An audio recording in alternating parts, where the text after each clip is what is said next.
Well, I want to welcome everyone. I'm just so delighted that you've tuned in for Hawthorn University's All About Alumni series. We have a number of new people with us today. So I just want to say, if you're listening for the first time, All About Alumni is a platform that showcases Hawthorn graduates who will share their postgrad activities and accomplishments. You know, the many way that they're using their Hawthorn education and their practices is really amazing to me. We have a variety of nationally accredited degree and certificate programs at Hawthorn. Some of them are for people that are pursuing a clinical track with the goal of working directly with clients.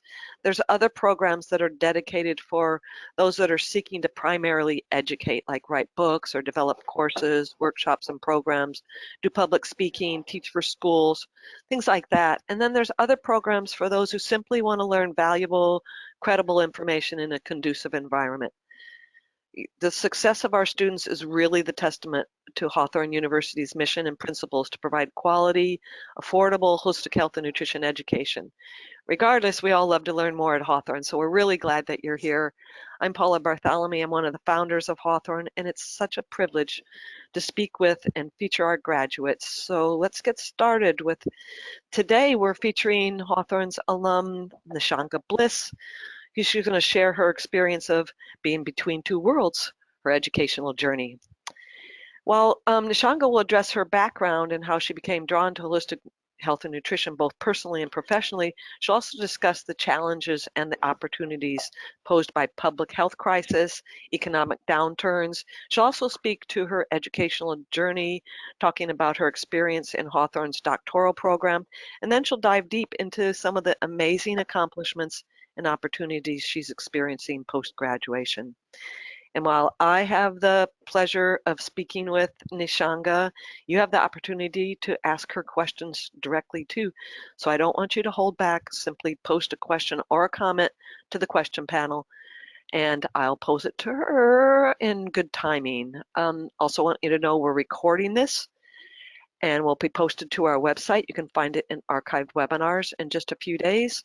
And lastly, there will be a very brief survey that'll pop up as soon as this segment ends. And if you could give us your feedback on this interview, we'd appreciate knowing how you feel about it and what you think. All right. All that said, it's time for me to welcome you, Nishanga, and say hello. Hi, I'm excited to so be here excited to see together. you. Yeah, I'm excited to see you too. You look really great. You look really great. Aw, It's really a aw, pleasure thank for me to you. be able to introduce you, Nishanga, and then to go through your postgrad activities together. So let's get that started.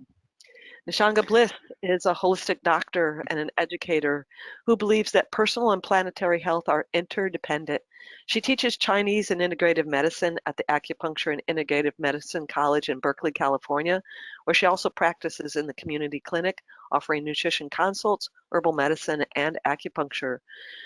A former chef. Are you ever a former chef, Nishanga? Wow. You're right. Yeah, you Yeah. should see how we cook at home. Yeah. Okay. Nishanga loves kitchen medicine and practicing the ancient art of fermentation. She's written a book, Real Food All Year, Eating Seasonal Whole Foods for Optimal Health and All-Day Energy, which dives deeply into the practice of eating with the seasons, weaving the ancient wisdom of Chinese medical nutrition together with nutrition science and real-world culinary know-how. All right. With all that, we're so pleased you've joined us to hear Nishanga's tale. Nishanga, are you ready to share it? I am. Did I manage to share my screen, or are you just seeing No, me? we're good. We're good. We've We're got good. Between Okay. Two Worlds is Excellent. up just as it should be. Beautiful. All right. So let's get started, Nishanga, with just a little bit of background. Tell us a little bit about yourself. I was conceived during the summer of love, 1967. I was born in 1968, which is an amazing year. And I was born in Portland, Oregon. And after one winter in Oregon, my parents said, forget this, we're moving back to California. So we came back to California, and my mom started, she was an elementary school teacher. My dad was a lawyer. And in 1970, they split up, but they had a very amicable divorce, and I spent time going between my dad's household and my mom's household. So that's kind of one of the ways that the theme of two worlds got started in my life. I would navigate between the two households.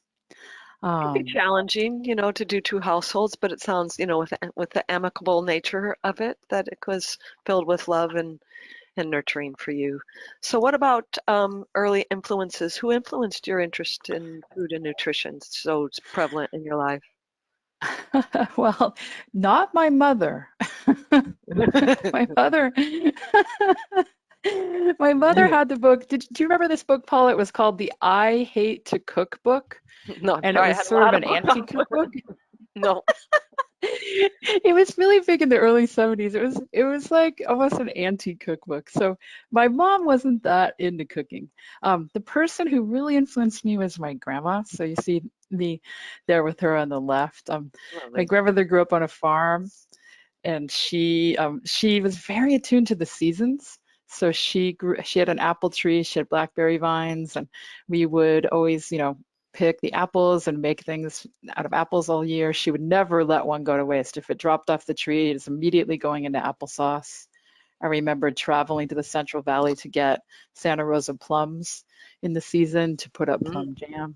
mhm. So she really was a huge influence. And then she also got me into the kitchen. So she got me cooking when I would visit her on the weekends, and I began cooking at a young age. Also, one good memory about food and also sort of teaching about food. I had to do a demonstration speech when I was in 7th grade, Uh-huh. and I decided, this seems crazy to me now, but like I decided to demonstrate making fried wontons. And only because like hot oil and like it just seems so out there. But I brought in a wok and I made wontons and I fried them up for the class and fed them to everyone. And I was so popular that day. And I realized, wow, you know, talking about food and feeding people, and teaching and demoing about food is really a wonderful thing. So I've been doing that ever since. It planted a seed. It really did. And now when I look back and I'm like, I would definitely not demonstrate like making deep fried food in a classroom setting, but for some reason I thought, and it works. Luckily, no, no harm was done that day. Good. Then what happened? Oh, what happened? Oh, so then I went off to college. Oh, 7th grade to college. You were smart. Well, there was some time in between. That's Yeah, okay. We can go up to college. yeah. Then you're right. No, I did complete high school. Then I went off to college, and that was really, such a formative time in my life, as it is for most people. Um, Had so you had you had some dietary changes or anything at that point?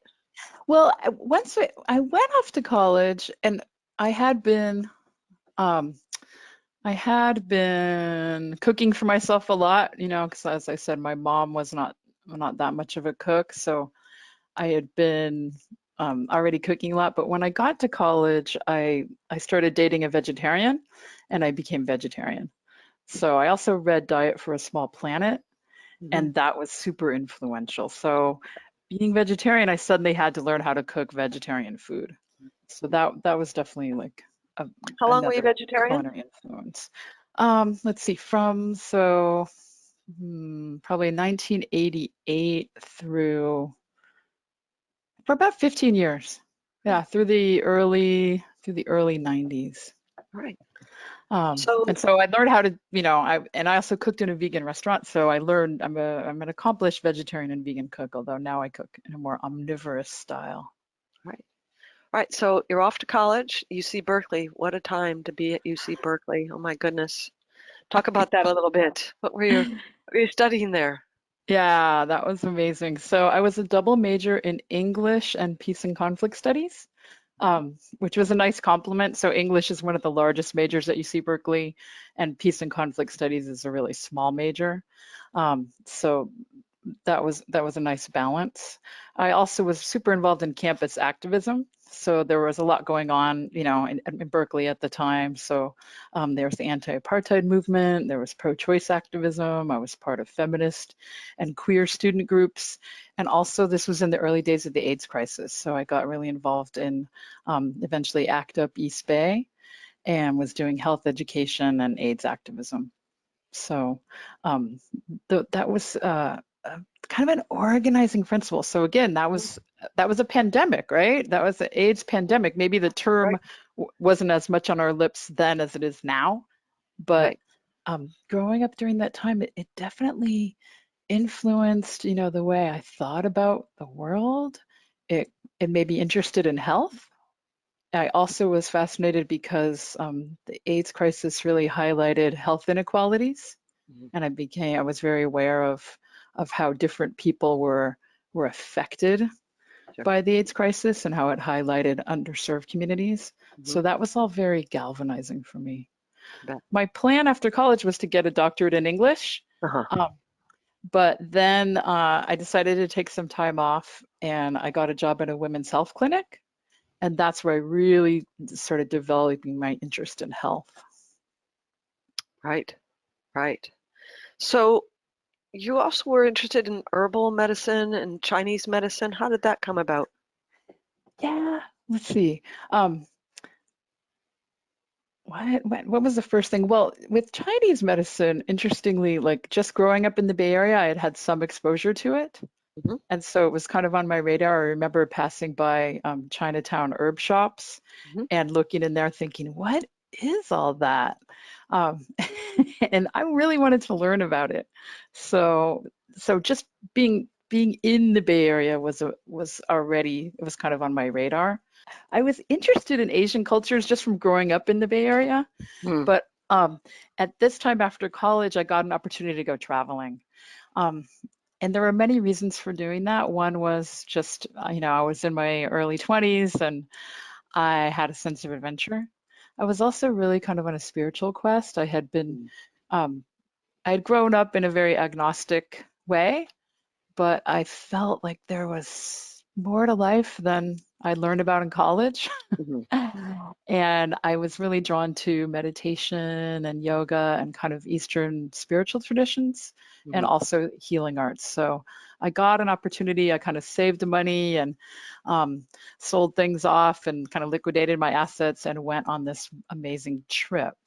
It started off in Nepal, but then I was also able to go to and spend time in India, Bali, and kind of traveled throughout Asia Wow. and How long really were you started traveling? studying um, it was about a year in all. I came back sort of to refuel and regroup in the middle of it, but it was nearly a year total spread out over a couple of And years. what did you start studying there?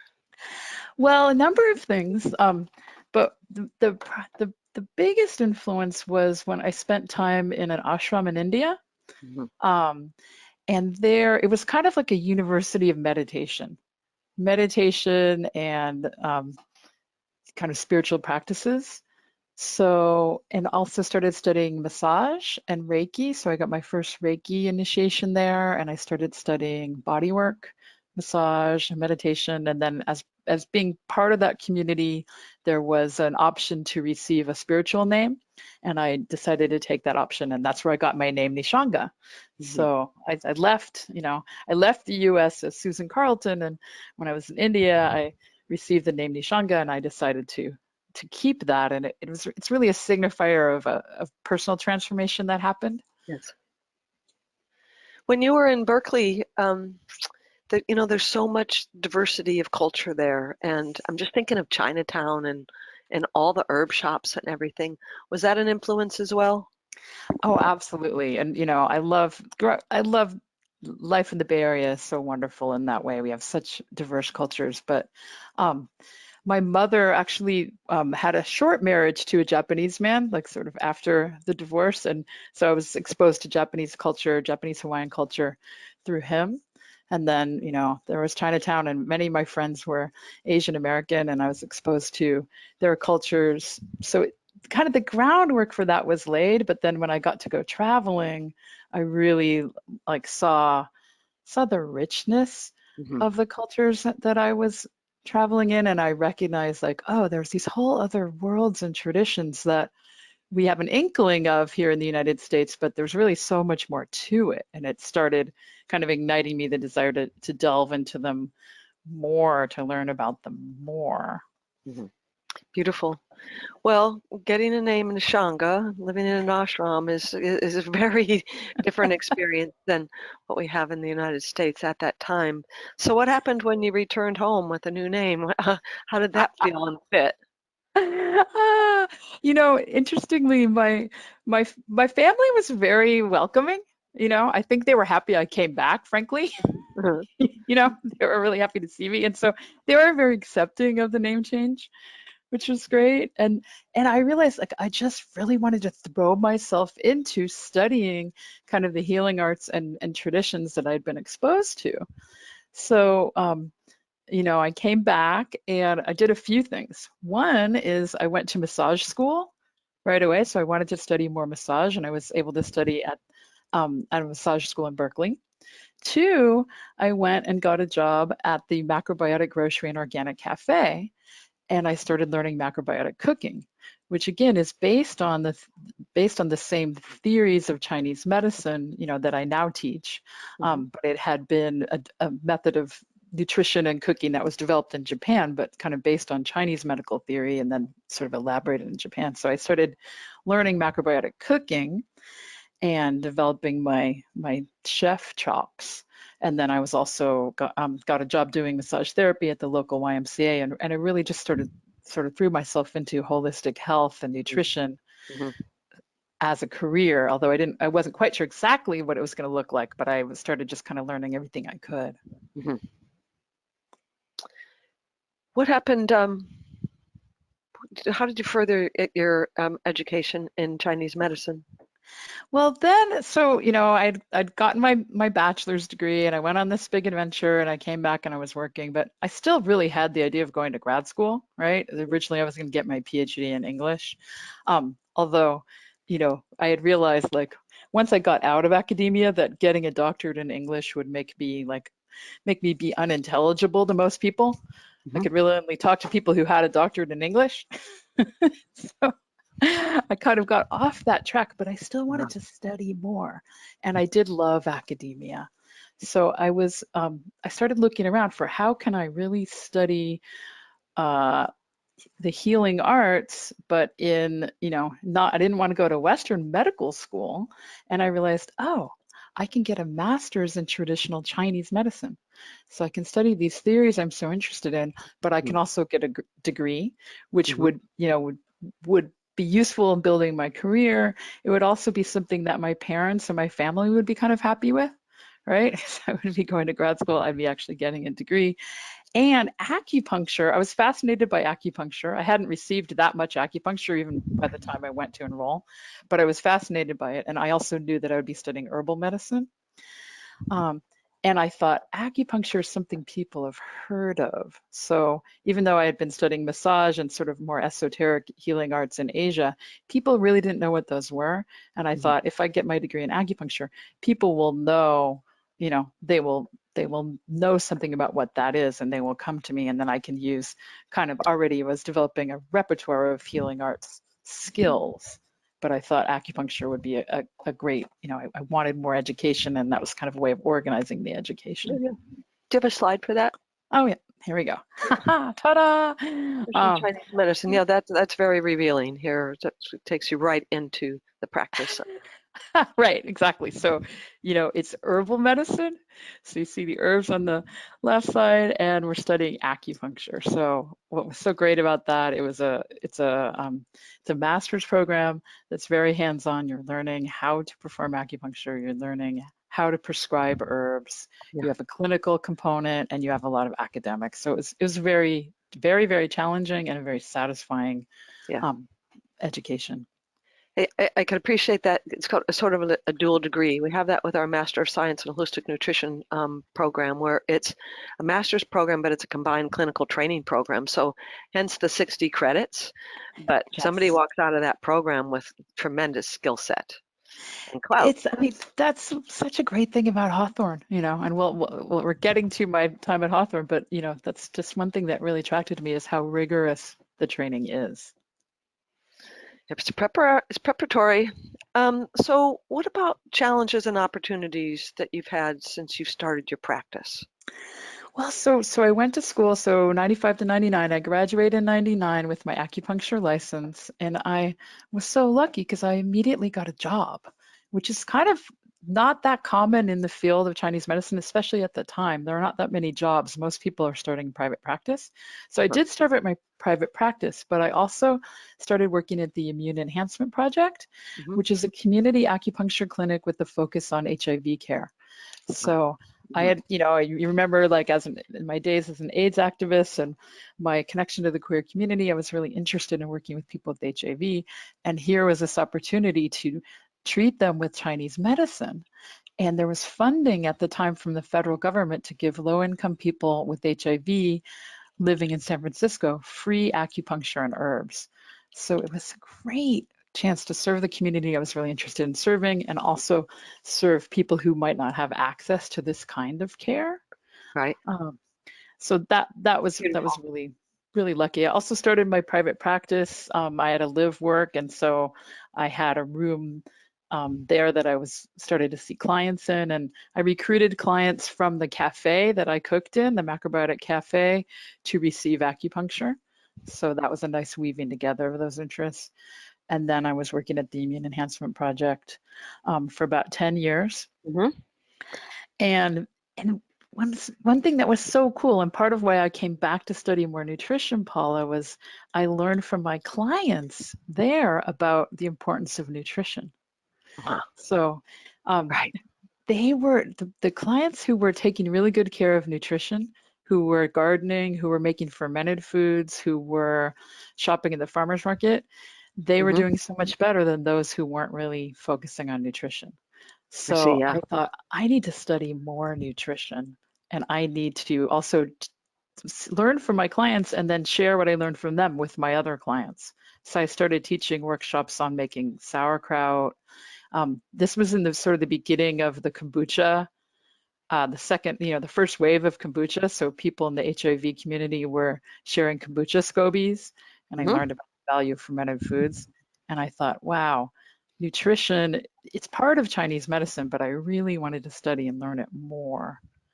And then I was also kind of navigating between the world of Western medicine and Chinese medicine because most of my clients were under Western medical care as Sure. well as Chinese medical care.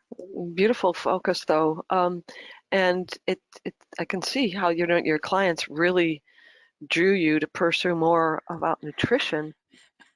So, what about then formal nutrition studies? Yeah, How'd you get to so Hawthorn?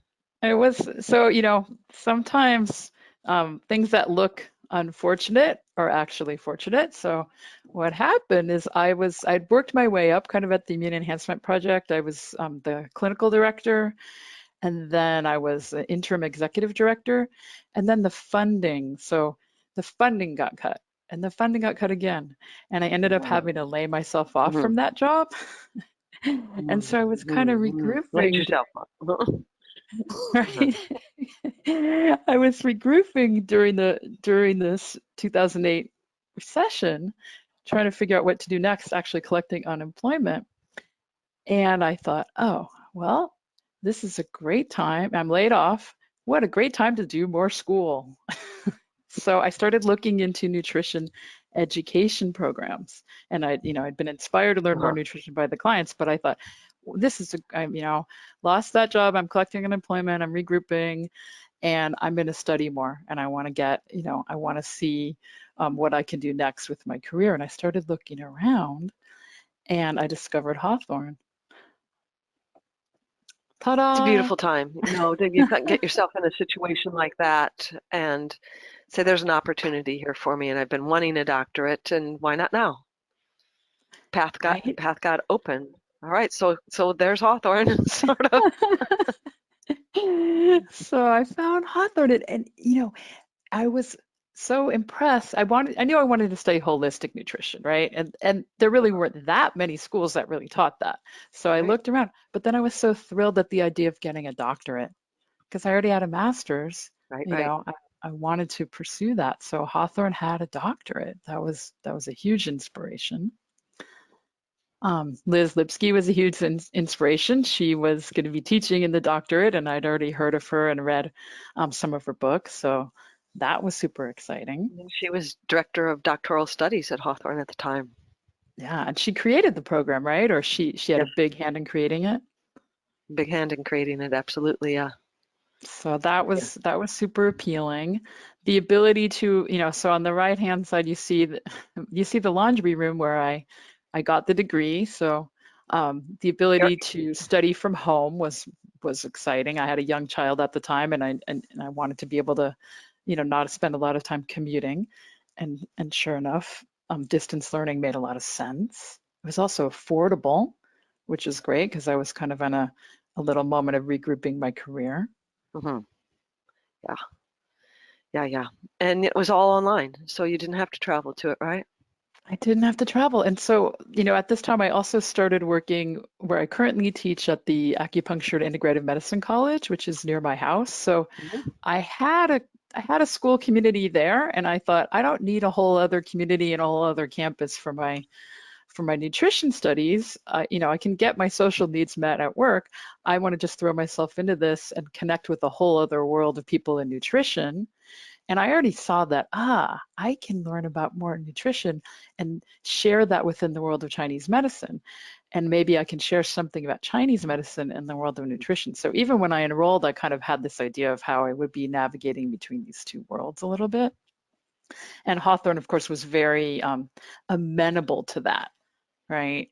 The holistic nutrition model is very sort of friendly to the ideas of Chinese medicine and sort of the energetics of food. And um, uh, it was a program that felt very welcoming for me as someone trained in Chinese medicine.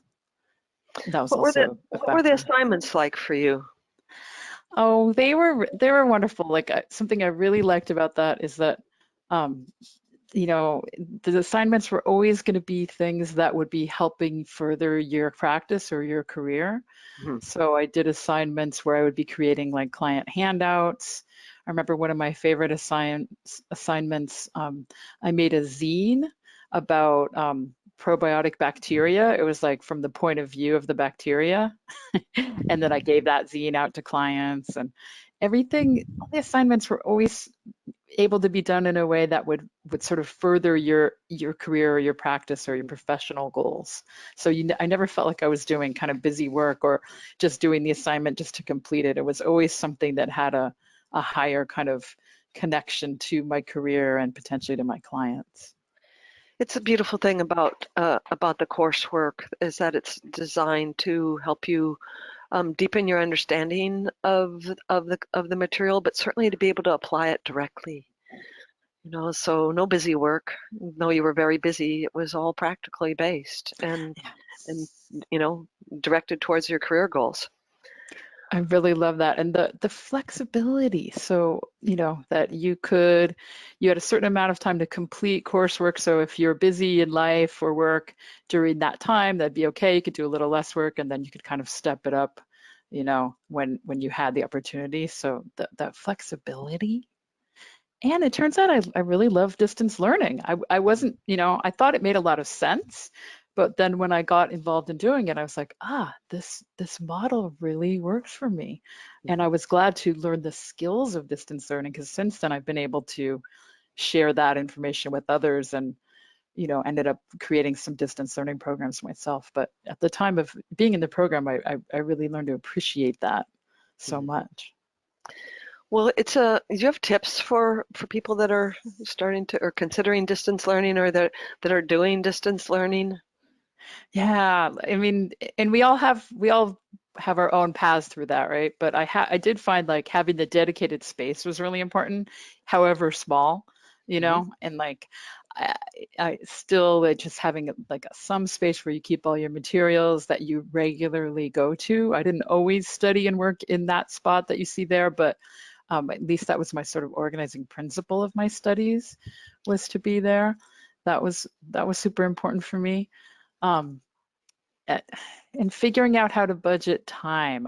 Usually got in a mode where I would have a couple days during the week that I would do most of my Hawthorn work, and I would have certain time slots that I would commit to, like, okay, from 10 to 12 on Tuesday and Thursday, I'm gonna really be hunkered down and doing my work. And then I would structure other times, maybe if I was watching if I was watching a video, I might be able to do a little bit of cooking while watching the video, right? So I had other times where I'm like, okay, maybe I'm still engaging, but I'm not completely hunkered down. I'm able to potentially, you know, prepare a meal during it and then have notes on the side. So creating that sort of structure of like, when am I going to be super focused? When am I going to be engaging in other ways? And sort of committing to that schedule, not so much that I always had to do it exactly that way every week, but having a general idea of like, okay, when am I going to be devoting my time to my studies, and when am I going to be stepping away and doing something else, and not, you know, holding the line between, okay, when am I working, when am I in school, and when am I off duty? Because What sometimes is when you're the working from balance? home, right? Right? Yeah, it's, you know, it can blur together. You're like, am I ever not working, or am I Easily. ever not studying? Easily. Well, really good. I think that it's so important to have a schedule. There's always this, it's like, well, when I have a block of time, I'll sit down. When I have a big chunk of time, I'm going to do it. And yeah, having Yeah, some structure in it that holds you accountable is helpful too. Um, yeah. well, I think you took some time off during the program to write your book. So talk a little bit about how that came about. Yeah, so that was really neat. Actually, that was another great thing about Hawthorn is I was allowed to take time off during my program. So I I had been focusing a lot on fermentation, sort of in my studies at Hawthorn, and I collaborated with another nutritionist to give a talk on fermented foods at the NANP conference, the National Association of Nutrition Professionals conferences, one spring. And we gave the talk, and after the talk, a woman approached me and she said, I'm an editor for New Harvard Books, and I want to know if you're interested in doing a book. And I was like, what? How exciting. Yes, I am definitely interested in doing a book. I was an English major, right? Every English major wants to write a book.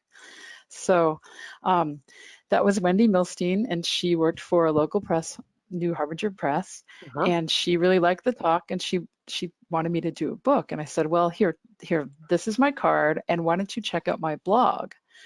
And luckily, I'd started a blog early on in my training at Hawthorn, and actually some of the Right, blog posts were Hawthorn assignments. So she right. went and saw the blog, and she was like, "Oh, great! You know, not only does she have credentials, but she can write." And so she found the blog, and she was inspired to, um, you know, kind of co-create this book with me. So the book was material that I've been developing for, you know, probably 10 years before that. Hmm. But there was a lot of fresh writing as well, but it was based on a lot of the classes and workshops that I'd done, and certainly some of the research and assignments I did at Hawthorn. So I was able to take time off to write the book from the program and finish the book, and then went back and completed the doctorate. How long did it take the writing of the book? Well, they gave me, I think they gave me around 6 months. I mean, I'm That's quick. sorry, 9 months, 9 months. So, but it's from the time, so the beginning, the book writing process, you have to write, you basically have to pitch the book to the publisher. So Wendy kind of worked with me through that, writing the book prospectus and the plan for the book. Yes. So that was already starting it. But by the time she pitched it and was accepted, I think it was a 9-month turnaround. So it was fast, which is why I definitely needed to take time off from my doctoral studies. Yeah. And then, you know, finish the book in about 9 months. And then it takes about another year and a half before the book actually comes out, which is Yeah. so frustrating as an author. Yeah, because you're ready. You're ready. Is it here yet? Well, so take time out. This is a significant accomplishment for you. Did the book count towards any coursework or your thesis or dissertation or anything like that? Well, you know, you might think this could count as my thesis or dissertation. But no, it's not quite scholarly enough. That's what Liz told me. It's not quite scholarly enough. So it was scholarly, but it had references, but it didn't have them in text. So I actually did a whole other independent, you know, a whole other body of research for my dissertation, No. um, and completed that in 2014. So, bravo. Thank you. Well, so let's talk just a little bit more about if Hawthorn opened up some opportunities for you with your degree. Yeah. Yeah. So, you know, I mentioned that I'd started working at the Acupuncture and Integrative Mhm. Medicine College Mhm. during the same time I enrolled at Hawthorn. So the work at Hawthorn actually was seen as a big enhancement to my career at AIMC. For one thing, I had a doctorate. For another thing, I had experience in curriculum design. So, oh yeah, another thing I did with Hawthorn was I was asked to be part of the curriculum committee for redesigning Hawthorn's mastered program, which is a wonderful experience. And I learned a lot about curriculum design. So AIMC was happy to have me work on curriculum development and design, and they appreciated my experience at Hawthorn. So that was one really tangible and wonderful way. Also with Hawthorn, I did a number of webinars, which is really valuable. So let's see, what else? I started teaching at Bowman College, which I know you, now what was the story with that, Paula? You went to Bowman College back in the day, and then you decided to found Hawthorn after that? I went to Bowman. I graduated through all the programs. I started actually teaching at Bowman after I finished the first level. I taught there and was administrator for the school for 10 years. And then I got invited to be part of founding Hawthorn. So I'm not the founder, and it wasn't my idea, and was initially reluctant. And it's like, no, I'm a healer. I've got my private practice. I'm already teaching at the university level. But, it took me about 10 more seconds to realize what an opportunity. There is no comprehensive program at that time in the United States for clinical nutrition trainings.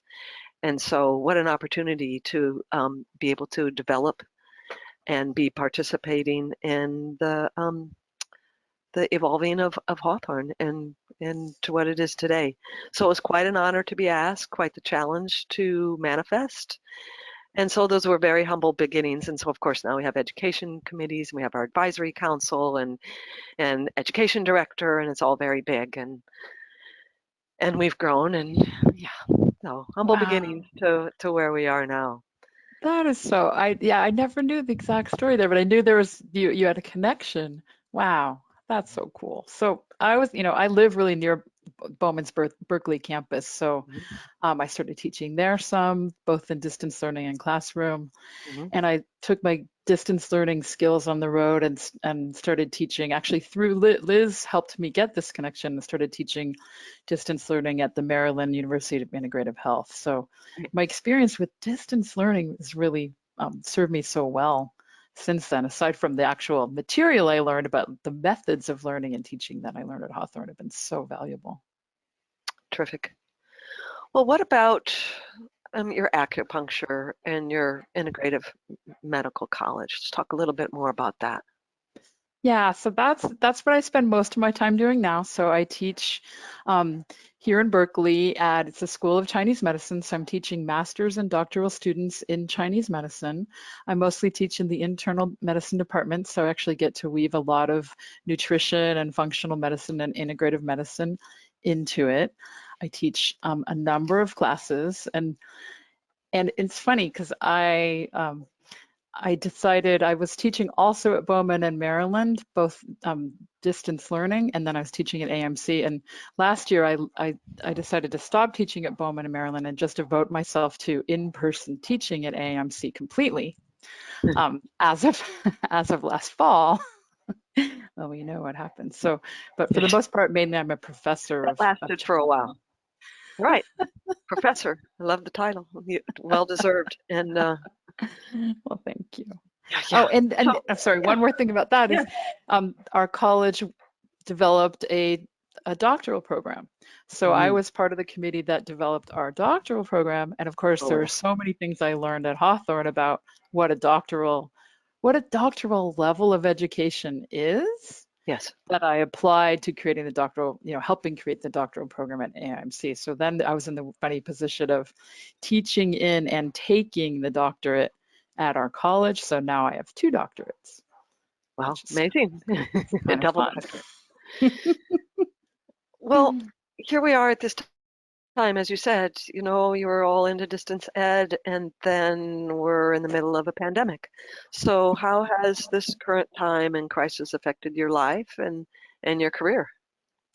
Well, yeah, here we are, right? So I was like, oh, I just want to teach in person. I don't want to teach online anymore. boom. So what, 6 weeks ago, 6 weeks ago, we were told we're taking everything back online. So luckily, I was in a great position, right? I've had so much experience with distance learning and online education. I was able to really roll with that change very smoothly, and I've been able to mentor some of the other faculty at my college and making this transition. Mhm. And I've been able to sort of support our students in making the transition more smoothly. So I've been like, once again, so grateful for the skill set I learned at Hawthorn, that it's served me so well. And I feel like I'm able to improve, kind of distance education sort of beyond the field of nutrition into Chinese medicine, and again, bridge that. Mhm. Um, I haven't quite hung my shingle yet, but like many acupuncturists and nutritionists, I'm going to be opening up my practice into telemedicine some. So Mhm. I'll be starting to meet clients by video chat in secure settings and offering them nutrition counseling and herbs and self acupressure. So I have a few colleagues who are already doing this, and I think that we'll be seeing a lot more of this. We sure are. But right now, I'm still focusing on the education piece, but I hope to move into kind of expanding into a telemedicine practice. And the idea of having clients from all over the world potentially with that is kind of exciting. It's very, So it is going to open up more doors for sure. More windows anyway. Zoom windows. yeah, exactly. Exactly. And I'm also really, I know it's a stressful time, and it's a time of change, and many people have lost their jobs or are having health crises, but I also feel like it's such a time of opportunity. It's a great Um, opportunity. Yeah. right? Humans are sort of being forced to kind of reset and rethink the way we live, and we we can really maybe come out a lot better for it, but I know it's sort of like things are changing every day. I'm hopeful. This is one of the biggest pause buttons, globally we've ever seen, and just tremendous opportunity for personal introspection, interpersonal relationship healing, and planetary healing. So tremendous right now. Well, what are your plans for the future, Nishanga? Are you going to write another book? What are you up to? I really want to write another book. I do. Um, but yeah, right. So here, I just celebrated my birthday. Here I am. My son actually cooked dinner for me, which was exciting. I've got a 16-year-old, so he made me beautiful dinner, and I celebrated my birthday sort of in quarantine. But I have a lot to look forward to. So I'd love to write more. I I probably would think about self-publishing Mm. for the future, like having gone through the traditional publishing process. That was great, but I think that it might suit me better to do a self-published book next time. So that may be in the works in the next few years. Do you have a Um, topic in mind?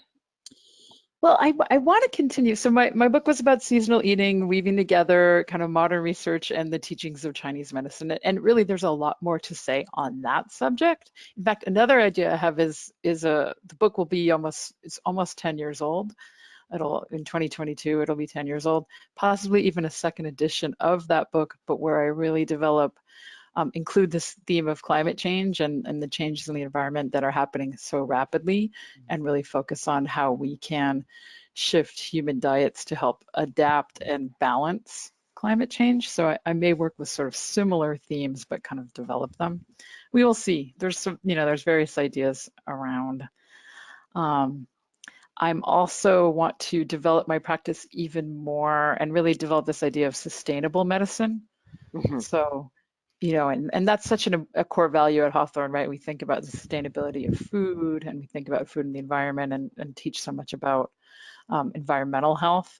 But really, like, what does it look like to incorporate those values into the practice of medicine? Mhm. Um, and I kind of want to like sort of continue developing that. And so I've put these values kind of into my website, and I'm really trying to highlight how the connections between personal health and planetary health more. And so that may look like more writing, that may look like more activism, that may look like things that get played out in terms of working with clients. And it's definitely being played out in terms of my teaching already. So that Beautiful. is pretty I, exciting I stuff. love the weaving that's come. You know, Katie Carter is a graduate of our Master of Science in Holistic Nutrition program, and she was had an All About Alumni segment at some point, and it was actually our first webinar of the year. She was presenting on self-publishing your book. She published and had that released last year. Just a delightful book that she put out, and it's just how to do it, how to do self-publishing, what the steps were That's for her. fantastic. So take a peek. It's in our I will archived definitely look. webinars, January 2020, navigating Wow, that's publishing your own book. yeah. I see so many people taking that route now. So that how wonderful that you know you got someone who went through that to help share that, and then she wrote a book about it. I love it. Yeah, so you know, definitely challenges in that part too, but yeah, something to avail yourself of there. Well, I'm so glad to see this slide that you are giving people access, because you've shared some wonderful information with us today, Nishanga, and I want people to know about you and your work and your website. This is a beautiful photograph that you have. Do you have anything to say about your website or the offerings on it? Oh yeah, so you know, I actually just kind of did a redo of the website very recently. So if you want to go and explore it, you can find. So on Twitter, I'm very active in the climate movement. So if you look at my Twitter feed, you'll find a lot of information about climate and the environment. Mhm. And then I also have my Facebook feed there, which is also kind of I overlap. I'm part of a group of healthcare providers that's focused on climate, so I kind of share some of that information there. You can also find my blog is entirely archived on there, so you can search all the recipes that I posted in maybe 3 or 4 years of blogging that are all seasonal nutrition. So you can search that. I think that's under the personal health tab. Then I have events and press, and then of course a link to this will be going up there. And then I also have how to get a hold of me. And again, I'm not quite taking the telehealth appointments yet, but that should be coming pretty soon. So if people are interested in actually seeing me as a practitioner, I also sooner or later will be seeing patients in person again in Berkeley. And on the site, you can find out how to set up an appointment with me for herbs, acupuncture, nutrition counseling. So Huh. there's a lot to explore on there. There's a lot to explore, a lot to know about Nishanga, with good reason. All right. All right. This has just been fantastic. I really appreciate you taking the time and everything that you've put together for our time together, Nishanga. It's been such a pleasure. You know, I really hope that you'll visit us again at Hawthorn and continue to share your good works. 'Cause they're Aw. abundant, and we want to know. Aw, thank you so much for that, Paula. I've had such a great time having this chat with you. Really appreciate your thinking of me and highlighting me today. Like I said, it's been a pleasure. So that brings us to a conclusion of this segment. I want to let you know about our next All About Alumni, where we meet here monthly, the first Wednesday of the month. So it'll be Wednesday, June 3rd. And we will have a graduate from one of our programs talking about their post-grad accomplishments. So like I said when we started, we've had so many fantastic Hawthorn graduate presentations. They're all up in our archived webinar section on our website, so you can view their presentations too. This is a good one to share. If you got this and you got access to the link, let people know what Nishanga's doing and what Hawthorn's up to, and help us spread the good word too. Until then, I want to wish you all the best of health and take good care. It sure matters so much right now. So blessings to us all.